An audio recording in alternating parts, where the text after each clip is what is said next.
ओम गणगणपते नमः। ओम गणगणपते नमः। ओम गणगणपते नमः। ओम नमः शिवाय। पार्वती का परमेश्वर शिव की महत्ता का प्रतिपादन करना, रोषपूर्वक जटिल ब्राह्मण को फटकारना, सखी द्वारा उन्हें फिर बोलने से रोकना तथा भगवान शिव का उन्हें प्रत्यक्ष दर्शन दे अपने साथ चलने के लिए कहना। पार्वती बोली, बाबा जी, अब तक तो मैंने यह समझा था कि कोई दूसरे ज्ञानी महात्मा आ गए हैं, परंतु अब सब ज्ञात हो गया। आपकी कलई खुल गई।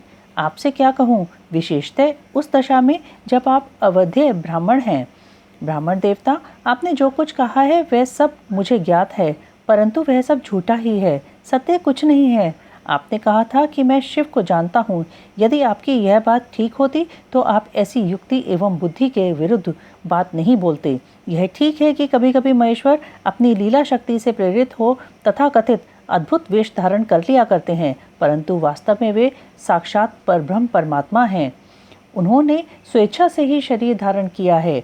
आप ब्रह्मचारी का स्वरूप धारण कर मुझे ठगने के लिए उद्यत हो यहाँ आए हैं और अनुचित एवं असंगत युक्तियों का सहारा ले छल कपट से युक्त बातें बोल रहे हैं।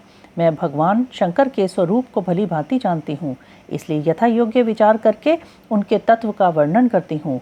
वास्तव में शिव निर्गुण ब्रह्म हैं, कारणवश सगुण हो गए हैं। जो निर्गुण हैं, समस्त गुण जिनके स्वरूप भूत हैं, उनकी जाति कैसे हो सकती है? वे भगवान सदाशिव समस्त विद्याओं के आधार हैं। फिर उन पूर्ण परमात्मा को किसी विद्या से क्या काम?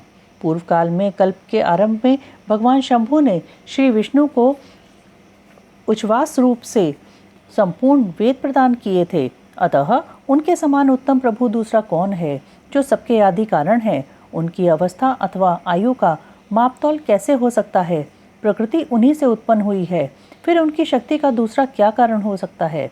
जो लोग सदा प्रेम पूर्वक शक्ति के स्वामी भगवान शंकर का भजन करते हैं, उन्हें भगवान शंभु प्रभु शक्ति, उत्साह शक्ति और मंत्र शक्ति, ये तीनों अक्षय शक्तियां प्रदान करते हैं। भगवान शिव के भजन से ही जीव मृत्यु को जीत लेता और निर्भय हो जाता है। इसलिए तीनों लोकों में उनका मृत्युंजय नाम प्रसिद्ध है। उन्हीं के अनुग्रह से विष्णु तत्व को, ब्रह्मा ब्रह्म तत्व को और देवता देव तत्व को प्राप्त हुए हैं। शिव जी का पक्ष लेकर बहुत बोलने से क्या लाभ? वे भगवान स्वयं ही महाप्रभु हैं। कल्याण रूपी शिव की सेवा से यहाँ कौन सा मनोरथ सिद्ध नहीं हो सकता? उन महादेव जी के पास किस बात की कमी है जो वे भगवान सदाशिव स्वयं मुझे पाने की इच्छा करें? यदि शंकर की सेवा न करे तो मनुष्य 7 जन्मों तक दरिद्र होता है और उन्हीं की सेवा से सेवक को लोक में कभी नष्ट न होने वाली लक्ष्मी प्राप्ति होती है। जिनके सामने 8 सिद्धियां नित्य आकर सिर नीचा किए इस इच्छा से नृत्य करती हैं कि वे भगवान हम पर संतुष्ट हो जाएं, उनके लिए कोई भी हितकर वस्तु दुर्लभ कैसे हो सकती है? यद्यपि यहाँ मांगलिक कही जाने वाली वस्तुएं शंकर का सेवन नहीं करती, तथापि उनके स्मरण मात्र से ही सबका मंगल होता है। जिनकी पूजा के प्रभाव से उपासक की संपूर्ण कामनाएं सिद्ध हो जाती हैं, सदा निर्विकार रहने वाले उन परमात्मा शिव में विकार कहाँ से आ सकता है? जिस पुरुष के सुख में निरंतर शिव यह मंगलमय नाम निवास करता है, उसके दर्शन मात्र से ही अन्य सब सदा पवित्र होते हैं। जैसा कि आपने कहा है, वे चिता का भस्म लगाते हैं, परंतु यदि उनका लगाया हुआ भस्म अपवित्र होता तो उनके शरीर से झड़कर गिरे हुए उस भस्म को देवता लोग सदा अपने सिर पर कैसे धारण करते? जो महादेव सगुण होकर तीनों लोगों के कर्ता भर्ता और हर्ता होते हैं तथा निर्गुण रूप में शिव कहलाते हैं, वे बुद्धि के द्वारा पूर्ण रूप से कैसे जाने जा सकते हैं? परब्रह्म परमात्मा शिव का जो निर्गुण रूप है, उसे आप कैसे बहिर्मुख लोग कैसे जान सकते हैं? जो दुराचारी और पापी हैं, वे देवताओं से बहिष्कृत हो जाते हैं। ऐसे लोग निर्गुण शिव के तत्व को नहीं जानते। जो पुरुष तत्व को न जानने के कारण यहाँ शिव की निंदा करता है, उसके जन्म भर का सारा संचित पुण्य भस्म हो जाता है। आपने जो यहाँ अमित तेजस्वी महादेव जी की निंदा की है और मैंने जो आपकी पूजा की है, उससे मुझे आपकी भागिनी होना पड़ा है। शिवद्रोही को देखकर वस्त्र सहित स्नान करना चाहिए। शिवद्रोही का दर्शन हो जाने पर प्रायश्चित करना चाहिए।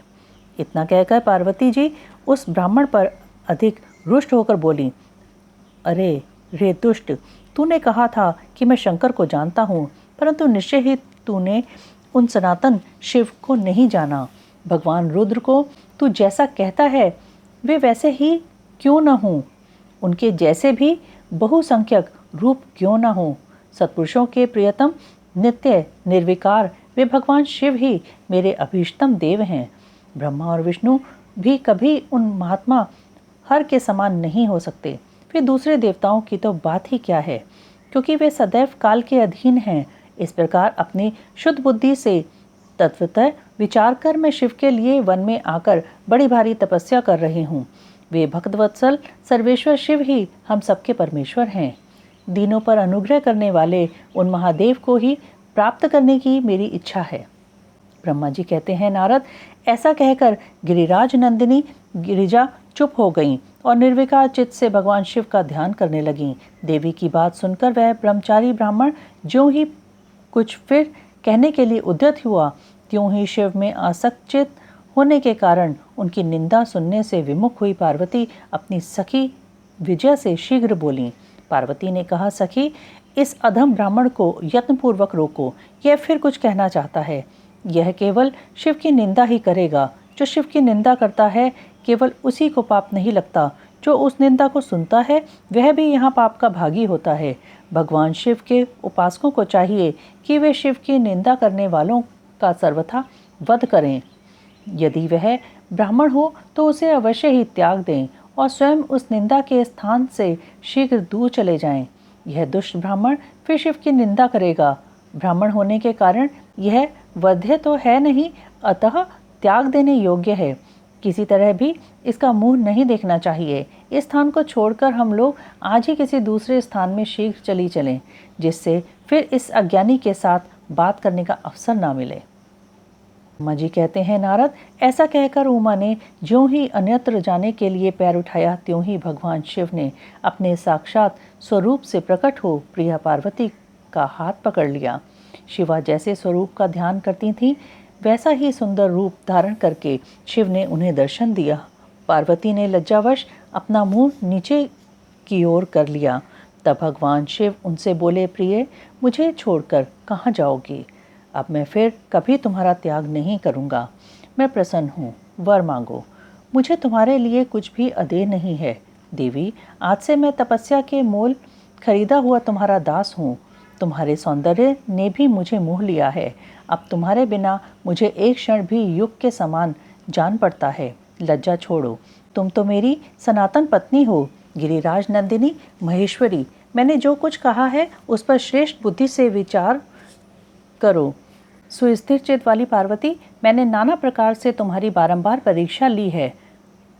लोक लीला का अनुसरण करने वाले मुझ स्वजन के अपराध को क्षमा कर दो। शिवे, तीनों लोकों में तुम्हारी जैसी अनुरागिणी मुझे दूसरी कोई नहीं दिखाई देती। मैं सर्वथा तुम्हारे अधीन हूँ। तुम्हारी इच्छा पूर्ण हो। प्रिय, मेरे पास आओ। तुम मेरी पत्नी हो और मैं तुम्हारा वर हूँ। तुम्हारे साथ मैं शीघ्र ही अपने निवास स्थान उत्तम पर्वत कैलाश को चलूँगा। ब्रह्मा जी कहते हैं, देवादिदेव महादेव जी के ऐसा कहने पर पार्वती देवी आनंद मग्न हो उठी। उनका तपस्या जनित पहले का सारा कष्ट मिट गया। मुनिश्रेष्ठ, सती साध्वी पार्वती की सारी थकावट दूर हो गई, क्योंकि परिश्रम फल प्राप्त हो जाने पर प्राणी का पहले वाला सारा श्रम नष्ट हो जाता है। शिव और पार्वती की बातचीत। शिव का पार्वती के अनुरोध को स्वीकार करना। ब्रह्मा जी कहते हैं, नारद, परमात्मा हर की यह बात सुनकर और उनके आनंददायी रूप का दर्शन पाकर पार्वती को बड़ा हर्ष हुआ। उनका मुख प्रसन्नता से खिल उठा। वे बहुत सुख का अनुभव करने लगीं। फिर उन महासाध्वी शिवा ने अपने पास ही खड़े हुए भगवान शिव से कहा। पार्वती बोली, देवेश्वर, आप मेरे स्वामी हैं। प्रभु, पूर्व काल में आपने जिसके लिए हर्षपूर्वक दक्ष के यज्ञ का विनाश किया था, उसे क्यों भुला दिया था? वे ही आप हैं और वही मैं हूँ। देवेश्वर, इस समय मैं तारकासुर से दुख पाने वाले देवताओं के कार्य की सिद्धि के लिए रानी मीना के गर्भ से उत्पन्न हुई हूँ। देवेश, यदि आप प्रसन्न हैं और यदि मुझ पर कृपा करते हैं तो मेरे पति हो जाइए। ईशान, प्रभु, मेरी यह बात मान लीजिए। आपकी आज्ञा लेकर मैं पिता के घर जाती हूँ। अब आप अपने विवाह रूप परम उत्तम विशुद्ध यश को सर्वत्र विख्यात कीजिए।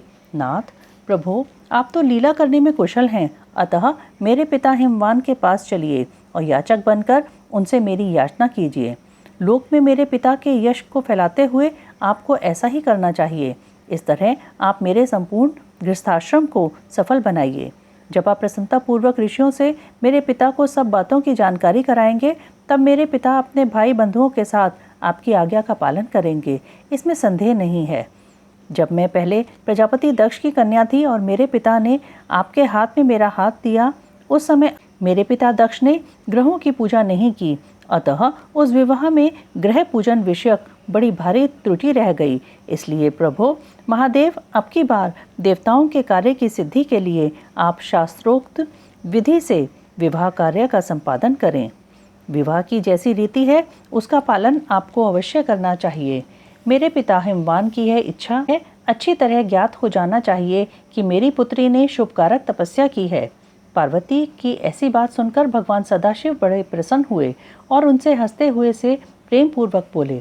शिव ने कहा, देवी महेश्वरी, मेरी यह उत्तम बात सुनो। यह उचित, मंगलकारक और निर्दोष है। इसे सुनकर वैसा ही करो। वरानने, ब्रह्मा आदि जितने भी प्राणी हैं वे सब अनित्य हैं। भामिनी, यह सब जो कुछ दिखाई देता है इसे नश्वर समझो। मैं निर्गुण परमात्मा ही गुणों से युक्त हो एक से अनेक हो गया हूँ। जो अपने प्रकाश से प्रकाशित होता है वही परमात्मा मैं दूसरे के प्रकाश से प्रकाशित होने वाला हो गया। देवी, मैं स्वतंत्र हूँ, परंतु तुमने मुझे परतंत्र बना दिया। समस्त कर्मों को करने वाली प्रकृति एवं महामाया तुम ही हो। यह संपूर्ण जगत मायामय ही रचा गया है। मुझ सर्वात्मा परमात्मा ने अपनी उत्तम बुद्धि के द्वारा इसे धारण मात्र कर रखा है। सर्वत्र परमात्मा भाव रखने वाले सर्वात्मा पुण्यवानों ने इसे अपने भीतर सींचा है तथा यह तीनों गुणों से अवेष्टित है। देवी, वरवर्णी ने कौन मुख्य ग्रह हैं, कौन से ऋतु समूह हैं अथवा कौन दूसरे दूसरे उपग्रह हैं, इस समय तुमने शिव के लिए क्या कहा है, किस कर्तव्य का विधान किया है।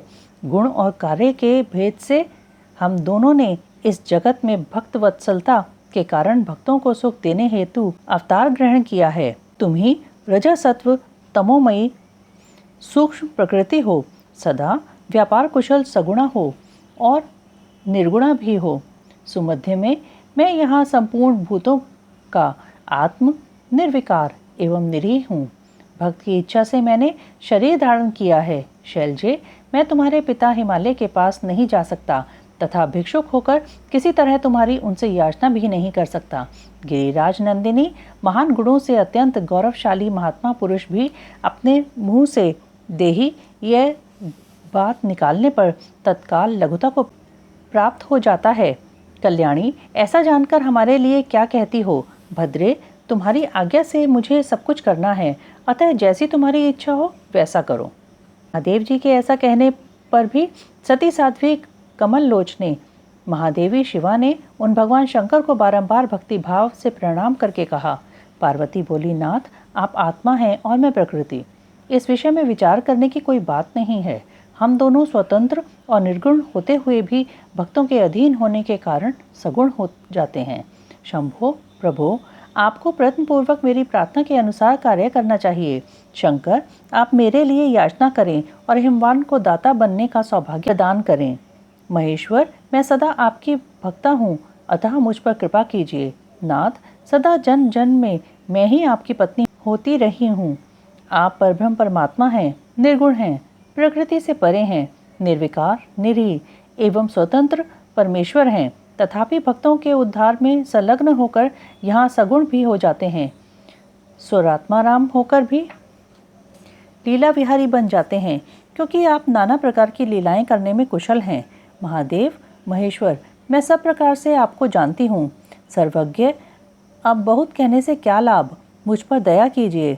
नाथ, महान अद्भुत लीला करके लोक में अपने सुयश का विस्तार कीजिए, जिसे गा गा कर लोग अनायास ही भवसागर से पार हो जाएं। ब्रह्मा जी कहते हैं, नारद, ऐसा कहकर गिरिजा ने महेश्वर को बारंबार प्रणाम किया और मस्तक झुकाकर हाथ जोड़ वे चुप हो गईं। उनके ऐसा कहने पर महात्मा महेश्वर ने लोक लीला का अनुसरण करने के लिए वैसा करना स्वीकार कर लिया। पार्वती ने जो कुछ कहा था उसी को प्रसन्नतापूर्वक करने के लिए उद्यत होकर वे हंसने लगे। तदंतर हर्ष से भरे हुए शंभु अंतर्ध्यान हो कैलाश को चले गए। उस समय काली के विरह से उनका चित्त उन्हीं की ओर खिंच गया था। कैलाश पर जाकर परमानंद में निमग्न हुए महेश्वर ने अपने नंदी आदि गणों से वह सारा वृतांत कह सुनाया। वे भैरव आदि सभी गण भी वह सब समाचार सुनकर अत्यंत सुखी हो गए और महान उत्सव करने लगे। नारद उस समय वहाँ महान मंगल होने लगा। सबके दुख नष्ट हो गए तथा रुद्रदेव को भी पूर्ण आनंद प्राप्त हुआ। पार्वती का पिता के घर में सत्कार, महादेव जी की नटलीला का चमत्कार, उनका मीना आदि से पार्वती को मांगना और माता पिता के इनकार करने पर अंतर्ध्यान हो जाना। ब्रह्मा जी कहते हैं, नारद, भगवान शंकर के अपने स्थान को चले जाने पर सखियों सहित पार्वती भी अपने रूप को सफल करके महादेव जी का नाम लेती हुई पिताजी के घर चली गईं। पार्वती का आगमन सुनकर मीना और हिमाचल दिव्य रथ पर आरूढ़ हो हर्ष से विह्वल होकर उनकी अगवानी करने के लिए चले। पुरोहित, पुरवासी, अनेकानेक सखियां तथा अन्य सब संबंधी भी आ पहुँचे। पार्वती के सारे भाई मैनाक आदि बड़े हर्ष के साथ जय जयकार करते हुए उन्हें घर ले आने के लिए गए। इसी बीच में पार्वती अपने नगर के निकट आ गईं। नगर में प्रवेश करते समय शिवा देवी ने माता पिता को देखा, जो अत्यंत प्रसन्न और हर्ष से विह्वलचित होकर दौड़े चले आ रहे थे। उन्हें देखकर हर्ष से भरी हुई काली ने सखियों सहित प्रणाम किया। माता पिता ने पूर्ण रूप से आशीर्वाद दे पुत्री को छाती से लगा लिया और ओ मेरी बच्ची ऐसा कहकर प्रेम से विह्वल हो रोने लगे। तत्पश्चात अपने घर की दूसरी स्त्रियों तथा भाभियों ने भी बड़ी प्रसन्नता के साथ प्रेम पूर्वक उन्हें भुजाओं में भरकर भेंटा। देवी, तुमने अपने कुल का उद्धार करने वाले उत्तम कार्य को अच्छी तरह सिद्ध किया है। तुम्हारे सदाचरण से हम सब लोग पवित्र हो गए। ऐसा कहकर सब लोग हर्ष के साथ पार्वती की भूरी भूरी प्रशंसा करते हुए उन्हें प्रणाम करने लगे। लोगों ने चंदन और सुंदर फूलों से शिवा देवी का सानंद पूजन किया। उस अवसर पर विमान पर बैठे हुए देवताओं ने पार्वती को नमस्कार करके उन पर फूलों की वर्षा करते हुए स्तुति की। नारद, उस समय तुम्हें भी एक सुंदर रथ पर बिठाकर ब्राह्मण आदि सब लोग नगर में ले गए। फिर ब्राह्मणों, सखियों तथा दूसरी स्त्रियों ने बड़े आदर के साथ शिवा का घर के भीतर प्रवेश कराया। स्त्रियों ने उनके ऊपर बहुत सी वस्तुएं निछावर कीं। ब्राह्मणों ने आशीर्वाद दिए। मुनीश्वर, पिता हिमवान और माता मेनका को बड़ी प्रसन्नता हुई। उन्होंने अपने गृहस्थ आश्रम को सफल माना और यह अनुभव किया कि कुपुत्र की अपेक्षा सुपुत्री ही श्रेष्ठ है। गिरिराज ने ब्राह्मणों और वंदीजनों को धन दिया और ब्राह्मणों से मंगल पाठ करवाया। मुने, इस प्रकार पार्वती के साथ हर्ष भरे माता पिता, भाई तथा भौजाइयाँ भी घर के आंगन में प्रसन्नता पूर्वक बैठीं। तदंतर हिमवान प्रसन्नचित्त से सबका आदर सत्कार करके गंगा स्नान के लिए गए। इसी बीच में सुंदर लीला करने वाले भक्तवत्सल भगवान शंभु एक अच्छा नाचने वाला नट बनकर मेनका के पास गए। उन्होंने बाएं हाथ में सींग और दाहिने हाथ में डमरू ले रखा था। पीठ पर कतरी रख छोड़ी थी। लाल वस्त्र पहने वे भगवान रुद्र नाच और गान में अपनी निपुणता का परिचय दे रहे थे। सुंदर नट का रूप धारण किए हुए भगवान शिव ने मेनका के पास बैठी हुई स्त्रियों की टोली के समीप सुंदर नृत्य किया और अत्यंत मनोहर नाना प्रकार के गीत गाए। उन्होंने वहां सुंदर ध्वनि करने वाले श्रृंग और डमरू को भी बजाया तथा नाना प्रकार की बड़ी मनोहारिणी लीला की। नटराज की उस लीला को देखने के लिए नगर के सभी स्त्री पुरुष एवं बालक और वृद्ध भी सहसा वहां आ पहुँचे। मुने, उस सुमधुर गीत को सुनकर और उस मनोहर उत्तम नृत्य को देखकर वहां आए हुए सब लोग तत्काल मोहित हो गए। मीना भी मोही गई। उधर पार्वती ने अपने हृदय में भगवान शंकर का साक्षात दर्शन किया। वे त्रिशूल आदि चिन्ह धारण किए अत्यंत सुंदर दिखाई देते थे।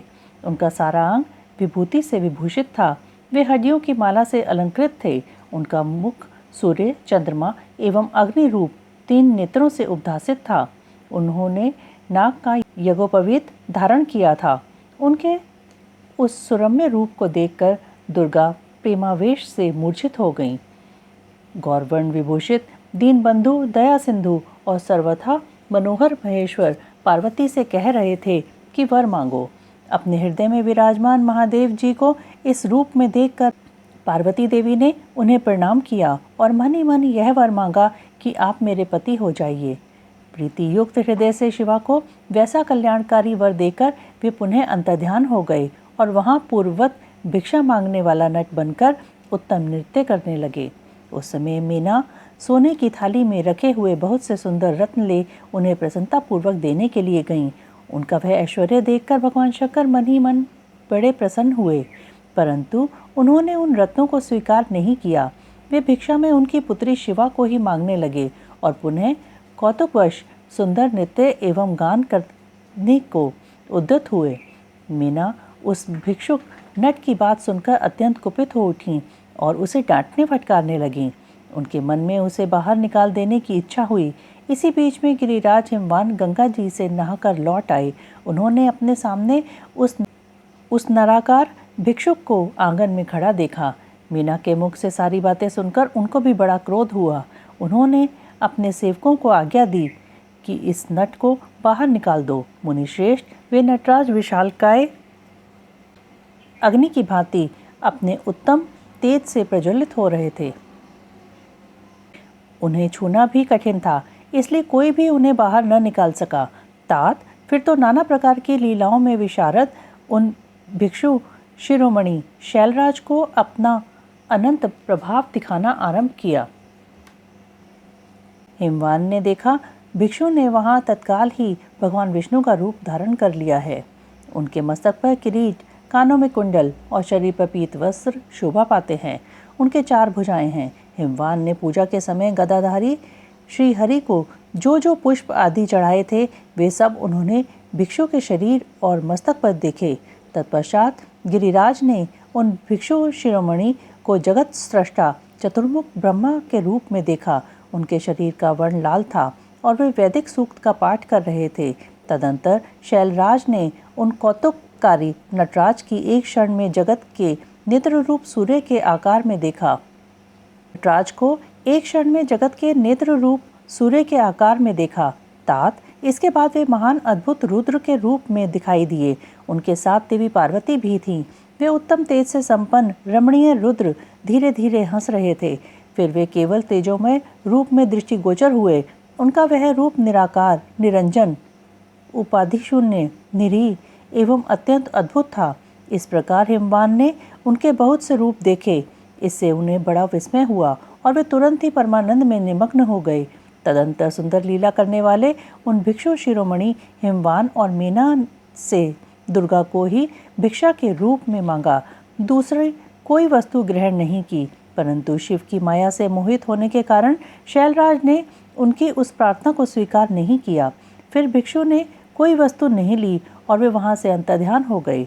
तब मीना और शैलराज को उत्तम ज्ञान हुआ और वे सोचने लगे, भगवान शिव हमें अपनी माया से छलकर अपने स्थान को चले गए।